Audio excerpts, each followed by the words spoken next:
Hola, ¿cómo les va? Estamos comenzando un nuevo encuentro con la Feria del Libro Solidaria. Vamos a esperar un ratito porque hoy vamos a estar charlando con Fabián Severo, poeta, escritor, profe de literatura uruguayo. Así que en cuanto él entre en contacto, comenzamos la charla. Ya vamos saludando a los compañeros que se van acercando al vivo. Noé, Viole, Vivi también está de aquel lado. Gracias por estar. Les recordamos que estamos en este ciclo de escritores, ahí se sumó Fabián, así que ya lo vamos a estar incorporando. Ahí vamos. En contacto con Fabián Severo. ¿Me escuchan bien? ¿Está saliendo bien? A ver. Hola, ¿qué tal Fabián? Hola, buenas tardes. ¿Cómo estás? ¿Me estás escuchando bien? Perfecto. ¿Vos? Buenísimo. Bien, perfecto, sale perfecto. Esperemos, Excelente. ahí nos dice que bien también. Bueno, bienvenido, gracias por estar. Ayer, bueno, hicimos una prueba piloto, pero la idea era charlar hoy tranquilo. Fabián Severo, vamos a hacer una muy breve introducción, muy chiquitita, para aquellos que a lo mejor no lo conocen.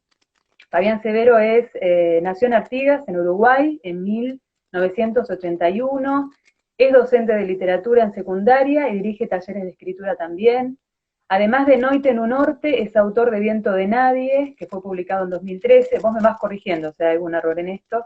Nosotros en 2014 y Viralata en 2015. Parte de su obra ha sido publicada en Brasil, en Cuba, en Argentina y en Estados Unidos. ¿Es correcto lo que dije? Sí, está bien, sí. Bueno, bueno, Fabián, para comenzar un poco la pregunta obligada que hacemos a todos los escritores es cómo están pasando este momento, ¿no?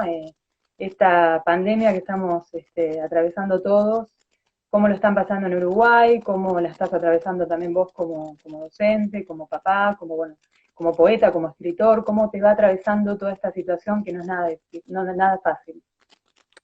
Bueno, es difícil poder reflexionar sobre algo que está sucediendo y lo estamos transitando y que uno no ha tenido, en mi caso, no he tenido tiempo como que de hacer la síntesis porque me siento abrumado un poco por la realidad, por la información. Lo vivo con preocupación, supongo que como lo vive mucha gente. Lo vivo con sorpresa e incertidumbre, con cierta incredulidad en algún sentido de ver algunas cosas que suceden. Eh, es un periodo inédito para nosotros, complejo, extrañísimo. Eh, si te digo como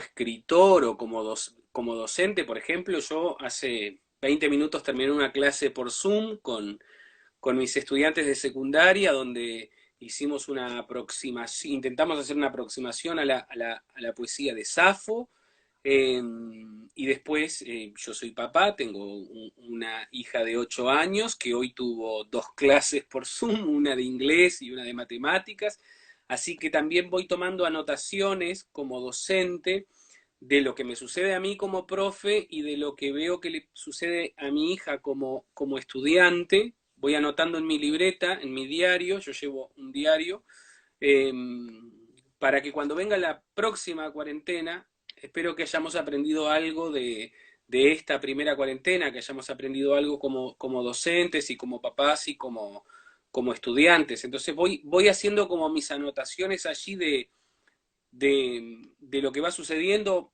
Por ejemplo, me parece que la cuarentena habilitó el absurdo, ¿no? Algo que nosotros podríamos creer que era de realismo mágico o Igual, de ciencia ficción, me parece que lo habilitó en los medios, lo habilitó en algunos gobernantes, lo habilitó en algunas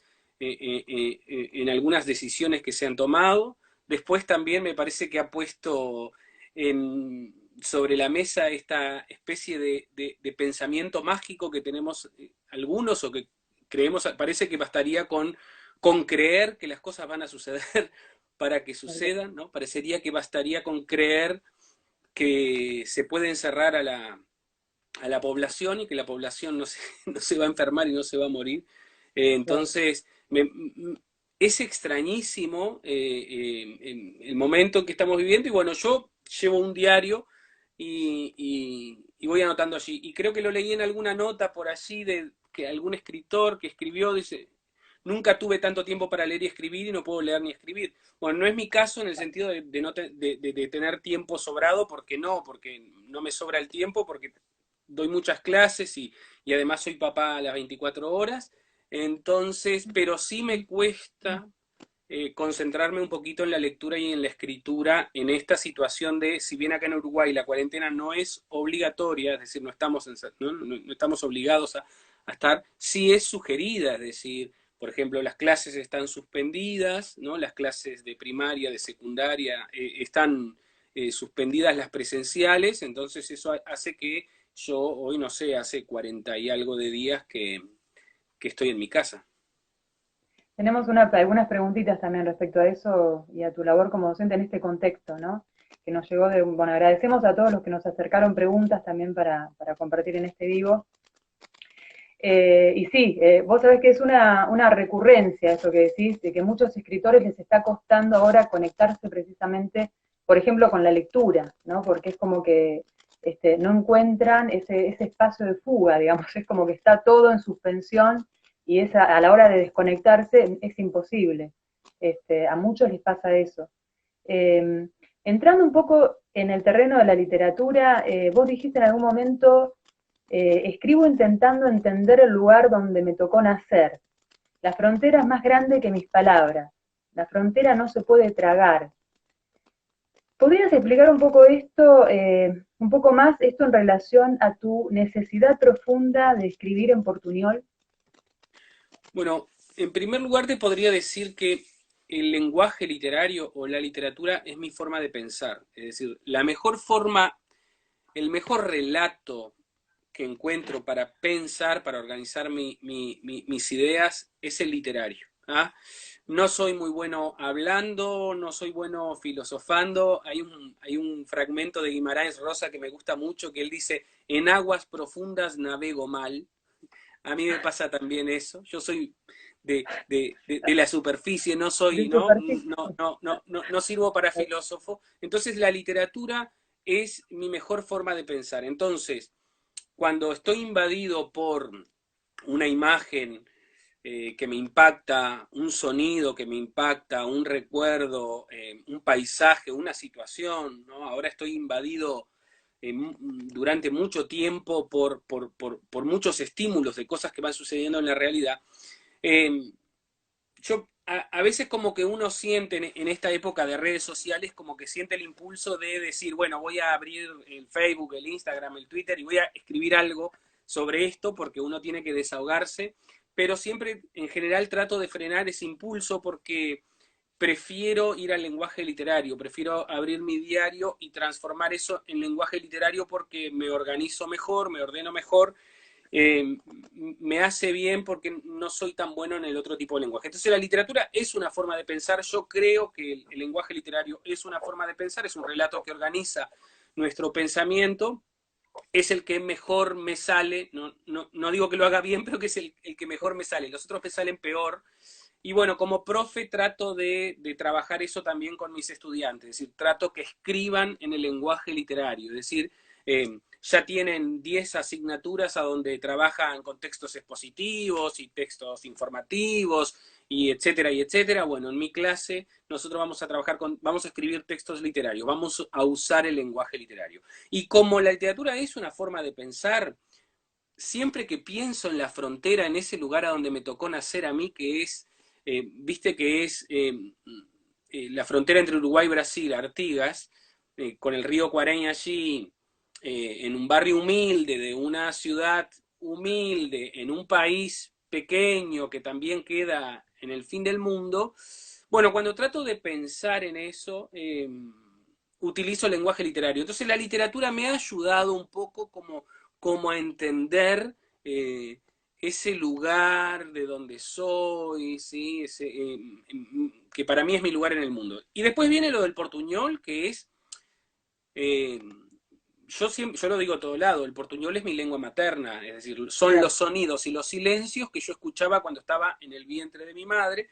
los sonidos y los silencios que le escuché a mi madre, a mi padre, a mis tíos, a mis vecinos, a mis amigos, durante toda mi infancia y mi adolescencia hasta que me fui de Artigas.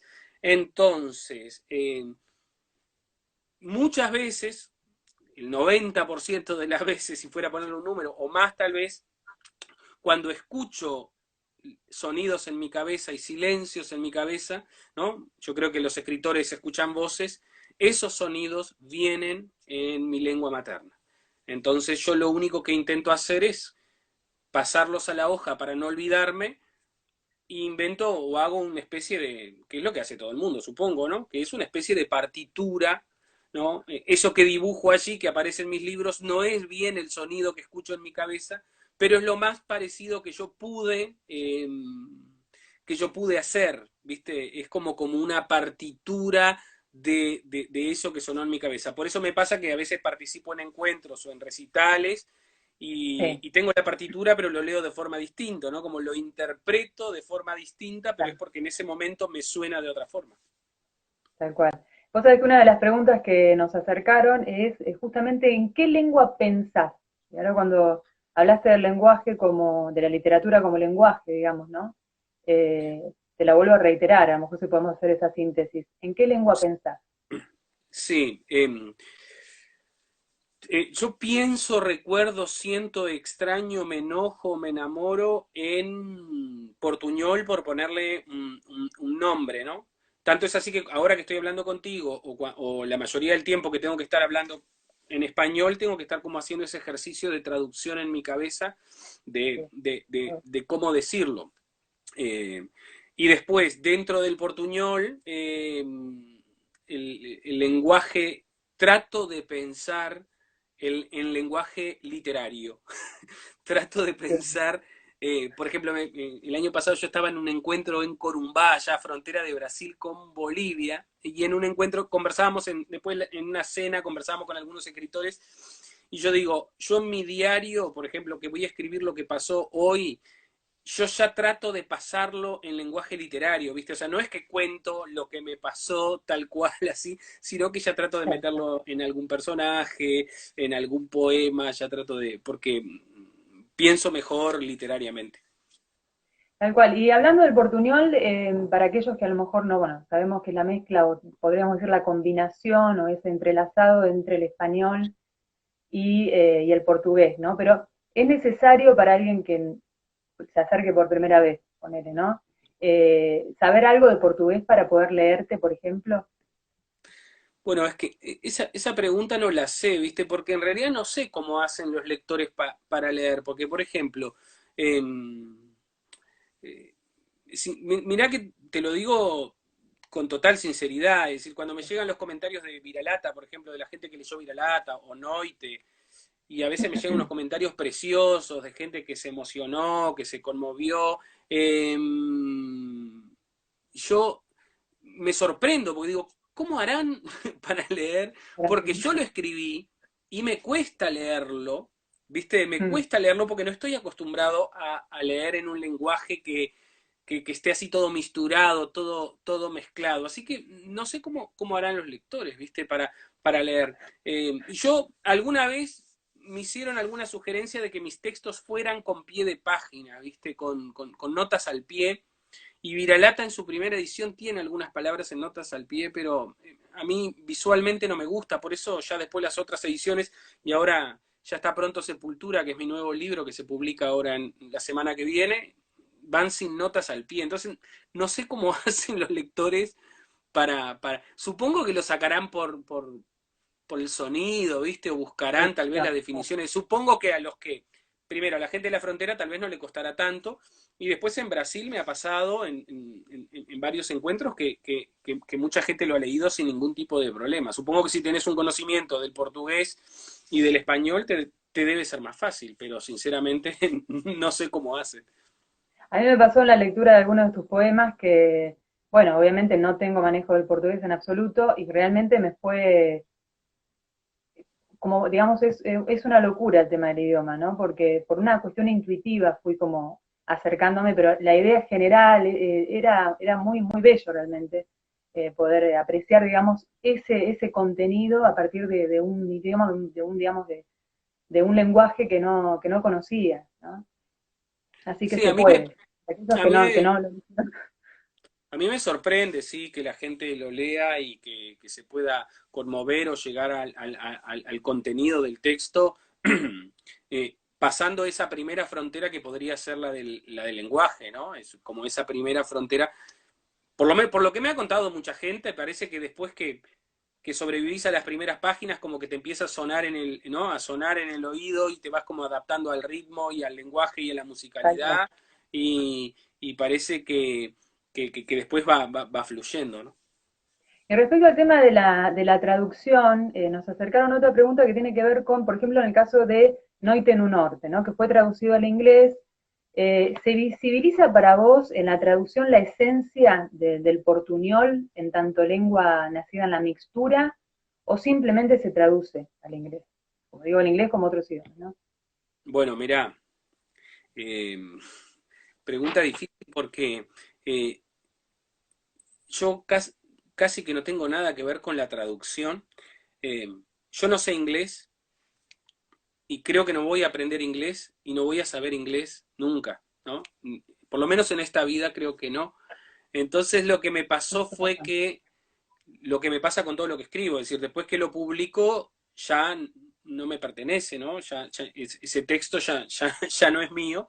Entonces cuando las compañeras me dijeron que querían hacer la traducción, las escritoras de Estados Unidos que querían hacer la traducción al inglés, yo le dije, ¿no? Que estaba a las órdenes, pero a las órdenes para que me hicieran alguna consulta en cuanto a alguna que me hicieran alguna consulta en cuanto a alguna palabra, yo qué sé, por ejemplo,